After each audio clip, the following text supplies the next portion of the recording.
Salut à toutes et à tous, c'est Régis La Passe D. Aujourd'hui, on se retrouve dans ce nouvel épisode de La Passe D au centre d'entraînement de Gramont du MHSC où on va retrouver Selim Herif. Selim a 28 ans, il est originaire de Sens, Bourgogne-Franche-Comté et il a un parcours et surtout un métier très atypique. On va le retrouver de suite. Allez, c'est parti. Bon Selim, comment tu vas alors déjà? Ça va, merci. Tout se passe bien? Ouais, ça va, tout se passe bien. Bon, alors la première question qu'on se pose quand on te voit, c'est que tu es analyse vidéo. Alors qu'est-ce que c'est un analyse vidéo exactement? Ouais, alors un analyse vidéo, c'est une personne qui est dans le staff, en fait, pour créer des montages vidéo. En fait, ça se divise en deux parties. Une étude de notre équipe, donc des montages vidéo sur notre équipe, avec des retours de match, avec des points forts, des points faibles, ce qu'on a fait de bien ou de moins bien. Et ensuite, une partie sur l'adversaire. Donc aller chercher chez l'adversaire en regardant 4, 5, ça dépend des équipes et des staffs, 4 et 5 derniers matchs et pour voir en fait leurs points forts, leurs points faibles, où est-ce qu'on va pouvoir appuyer, à quoi il va falloir faire attention. Qu'est-ce qui fait que dans le football actuel, le football moderne, maintenant, vous êtes devenu indispensable, les analystes vidéo en fait, là, du coup? Parce qu'en fait, on se rend compte que pour tout, la société, elle passe beaucoup par les écrans, Ouais. par tout ce qui est visuel. Donc on dit qu'une image vaut 1000 mots, donc c'est un peu ça. Quand on montre des images à un joueur, il peut pas tricher en fait. Ouais. Si on lui dit sans lui montrer, il va pouvoir te dire ben non, j'ai pas fait ça, j'ai pas fait ça.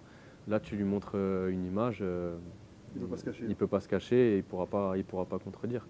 Même si on peut toujours, après c'est... Tu as eu des expériences toi de joueurs où le coach disait non, là cette action ça s'est mal passé et que le mec en fait Ouais, voilà, c'est c'est ce que j'allais te dire, même avec l'image, ça peut arriver, après c'est une perception. Ouais. Le coach va dire là, tu aurais pu faire ça. Le joueur, lui, dans l'action, il va se rappeler, il va dire ouais, mais non, je pouvais pas, lui, il était trop proche. Là, j'étais cuit. Après, il y a toujours un peu des petits débats, mais je pense que c'est mieux. Et même du côté positif, en fait, je pense que psychologiquement, de revoir des choses qu'on a bien faites, on peut imprimer pour les reproduire.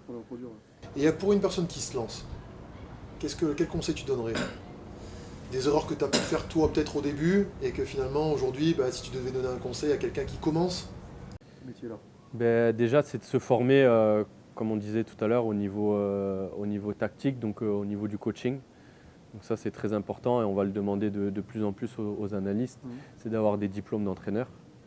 Donc on ne demande pas d'avoir le BEPF professionnel, mais d'avoir les premiers, BMF, BEF, après d'aller le plus loin possible. Pour avoir un socle quand même. C'est ça, pour avoir un socle, parce que quand vous allez venir en entretien, il va falloir parler football, quoi. On ne va pas parler que ordinateur et gestion d'un logiciel. Donc il faudra parler football, donc il faut une grosse base de connaissances sur ça. Vous ne pas des développeurs quoi, en fait. C'est ça, voilà, c'est vraiment ce qu'on essaye de faire. Après, dans certains staffs, avec certains coachs, il y en a qui font un peu ça, il faut faire le dos rond aussi, hein. Moi j'ai pu commencer à Béziers où on me donnait une feuille avec telle minute je mets ça, telle minute je mets ça. Voilà, c'était pas vraiment analyse, j'étais plutôt monteur vidéo, mais tu commences comme ça et c'est normal, le coach il te connaît pas, il sait pas ce que tu vaux. Et au fur et à mesure en fait, ce coach là il m'a laissé faire en fait. Donc c'est un peu comme ça aussi que tu gagnes la confiance d'un coach. Ouais. Donc voilà, passer ses diplômes, s'adapter. Vraiment être capable de s'adapter. Si on te dit ça, même si tu n'as pas la même vision, tu te plies à ce qu'on va te demander et aux définitions qu'on va te donner.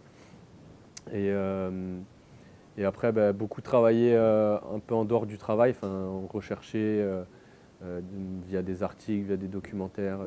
Il y a plein de choses. C'est ça pour essayer de progresser plus vite que les autres. Nous, c'est ce qu'on essaye à Montpellier, c'est d'être... malgré le budget qu'on a, et c'est d'essayer d'être en avance en fait sur notre temps, ne pas subir les choses et à chaque fois essayer de voir ce qui se fait dans d'autres pays, sur d'autres continents et essayer un peu de copier pour se rapprocher de ça et pour être en avance et ne jamais être mis au dépourvu, quoi.